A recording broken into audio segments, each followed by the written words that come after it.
Olá, bem-vindos a mais um programa Arte da Guerra, como sempre com o embaixador Francisco Seixas da Costa, para lhe pedir desde já que nos dê a sua visão sobre aquilo que aconteceu estes últimos dias no que tem a ver direta e indiretamente com a guerra na Ucrânia, nomeadamente naquilo que concerne à impossibilidade de manter o acordo dos cereais, ou o acordo do Mar Negro, como o Kremlin prefere chamar-lhe, e também naquilo que foi mais um ataque à ponte que liga a Península da Crimeia à Rússia.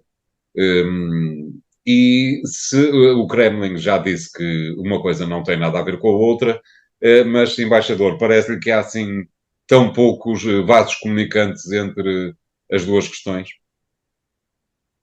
Bom, as duas questões podem estar desligadas, mas isto nesta fase eu acho que há uma espécie de cumulação de temáticas de conflitualidade e é verdade que o único caminho que se fazia, no qual teria havido uma coordenação, embora mediada pela Turquia e pelas Nações Unidas, que era a possibilidade de barcos saírem de 3 portos ucranianos com milho e trigo e serem escoltados sob a coordenação da Turquia para o mundo, para a exportação, dado que a Ucrânia era um dos maiores exportadores de cereais do mundo.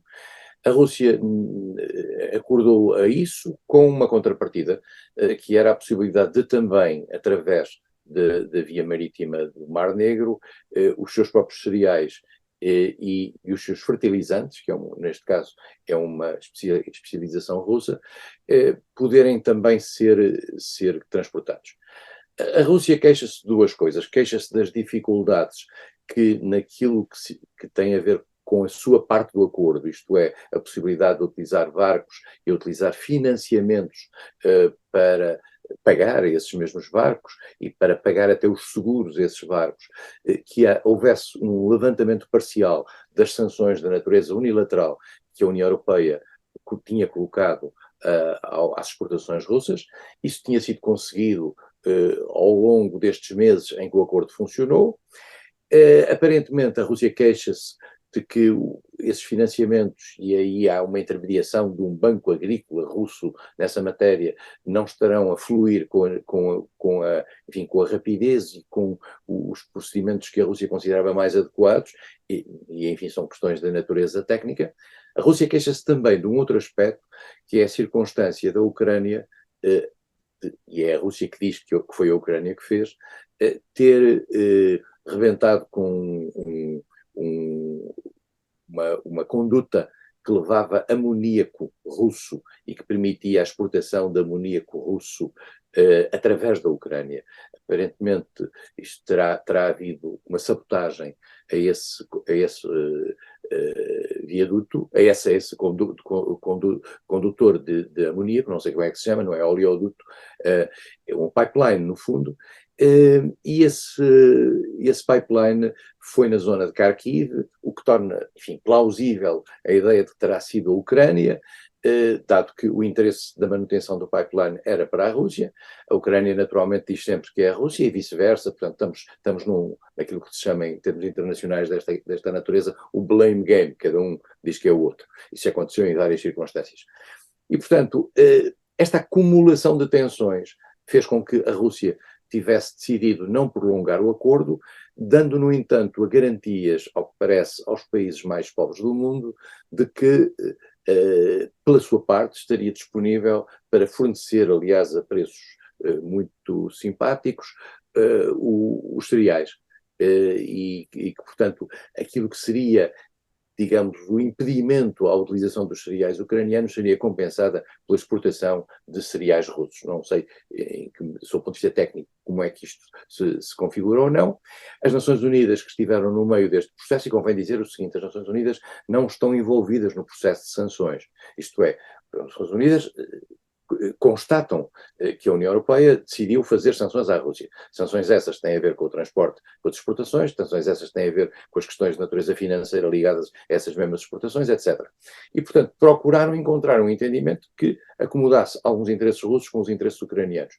Neste momento, com a paragem deste acordo, os sinais que vêm das Nações Unidas é que isto terá um impacto grande ao nível dos preços dos cereais no mercado internacional, com consequências importantes naquilo que é a segurança alimentar de muitos países pobres. No topo disto tudo, coloca-se agora uma nova questão. E essa questão digamos, a mais interessante do ponto de vista político, se assim se pode dizer.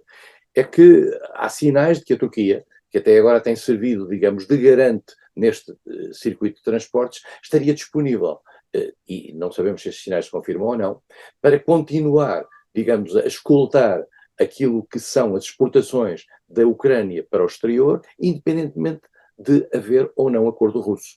O que significaria, portanto, que esses barcos turcos estariam, de certa maneira, passariam a estar expostos àquilo que seria a agressividade eventual da Força Aérea e das Forças Armadas russas, pela simples razão de que já não havia, digamos, um acordo que protegesse esses mesmos barcos. Se isso vier a confirmar, isto é, se a Turquia se mostrar disposta a fazer esse policiamento, e aliás Zelensky pediu que a Turquia o fizesse, isso configuraria uma mudança radical na postura da Turquia, e nós já na semana passada aqui abordámos, face à Rússia. Isto é, colocaria a Turquia do outro lado, claramente. Será que a Turquia está interessada nisso? Será que a Turquia está interessada em correr esse risco? Será que a Rússia estaria disponível para ir tão longe quanto, digamos, correr este processo de tensão com a Turquia? Vamos a ver. É uma situação complicada. A questão da ponte de Kerch é, como nós sabemos, a segunda vez que a ponte é atacada. A primeira foi atacada de uma forma que impossibilitou por completo o trânsito ferroviário e rodoviário. Desta vez, a sabotagem terá sido de natureza inferior, o que permitiu a imediata circulação, embora com algumas limitações. Mas o estrago deve ter sido bastante para que as autoridades russas digam que a ponte só estará pronta no dia 1 de novembro. E daqui até lá, quanta água correrá debaixo dessas pontes. Exatamente. Por outro lado, o embaixador, o presidente ucraniano, deu mostras de que, afinal, talvez a contraofensiva não esteja a atingir os objetivos que eram propostos inicialmente. Acha que este resguardo da parte ucraniana é um bom sinal ou é uma manifestação de fragilidade que talvez valesse a pena manter dentro de casa? A Ucrânia, isso tem a ver com a Cimeira da NATO e tem a ver com a avaliação que nessa cimeira, nas outras reuniões que os aliados da Ucrânia, os países que apoiam a Ucrânia fazem.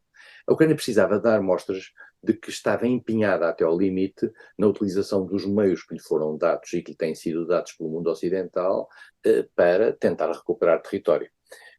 Porque também não interessa muito à Ucrânia transmitir a ideia de que todos estes meios são dados para a manutenção, praticamente, de uma situação, de uma espécie de paz podre entre os dois lados. E, portanto, a Ucrânia tinha que mostrar serviço e tinha que mostrar que estava a utilizar esses materiais. A Ucrânia, volto a dizê-lo, tem dado mostras de um empenhamento, nomeadamente em matéria de utilização das suas forças armadas, e mais do que isso, até de sacrifícios dos seus recursos humanos, muito forte. A Ucrânia, morre muita gente na Ucrânia, morre muito mais gente, se calhar, na Rússia, ou dos russos que estão na Ucrânia, mas a Ucrânia tem feito um esforço muito grande. E a Ucrânia quis dar essa mostra ao mundo ocidental, no sentido de dizer, nós estamos a utilizar o equipamento que nos dão, nós estamos aí tão longe quanto nos é possível, mas se calhar não vamos mais longe, e esta é a mensagem subliminar que está subjacente à posição ucraniana, porque precisamos de mais meios, nomeadamente mais meios qualitativamente capazes, em termos de armas de longo alcance, em termos da melhoria relativamente aos tanques, em termos agora desta ideia dos F-16 de ter, digamos, força aérea, que é uma deficiência fundamental com que a Ucrânia se defronta. E por isso mesmo, digamos, esta contraofensiva deparou-se com uma Rússia mais bem preparada ao nível defensivo, mas também se deparou com uma Rússia que estaria disposta a utilizar determinadas áreas em que a Ucrânia, estamos a falar de uma frente de 1.000 e muitos quilómetros, então a Ucrânia não era capaz de perfurar e, portanto, a Rússia, com outras forças, conseguia avanços aqui ou ali. Estes avanços têm sido muito lentos, mas são os avanços normais numa guerra desta natureza, que, eu volto a lembrar, é uma guerra que tem um tempo de utilidade que tem a ver com o verão, porque se chegados a setembro, outubro, particularmente aquilo que são as movimentações em terreno, outra coisa são os mísseis de longo alcance, e que são tudo aquilo que seja a artilharia a uma longa distância, aí será diferente. Mas até outubro a Ucrânia tem que ter aqui um espaço para tentar mostrar que é capaz de utilizar bem estas armas, e é preciso pensarmos que os F-16 a virem, e virão só para o ano. E ao virem só para o ano, também depois põe-se o problema de onde é que eles se estacionam ou não, se estacionam fora da Ucrânia, se não estacionam fora da Ucrânia. A sua utilização a partir de aeroportos fora da Ucrânia levantará problemas gravíssimos do ponto de vista daquilo que é a conflitualidade em que esses mesmos países que os acolhem incorrem. Será que a Ucrânia tem aeroportos preparados para utilizar os F-16? Vamos a ver. E agora, esta última questão, que é a questão que está em cima da mesa, que é o receio que muitos países ocidentais têm de que as armas que estão a dar à Ucrânia são utilizadas pela Ucrânia para atacar território russo. Eu devo confessar que sou pouco sensível ao argumento de que a Ucrânia não pode atacar território russo.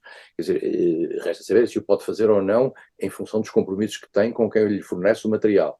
Mas a verdade é que, estando a Ucrânia a ser atacada pela Rússia no seu próprio território, digamos, há uma certa legitimidade no sentido de dizer que a Ucrânia pode atacar território russo. Não é só a Rússia que pode atacar território ucraniano.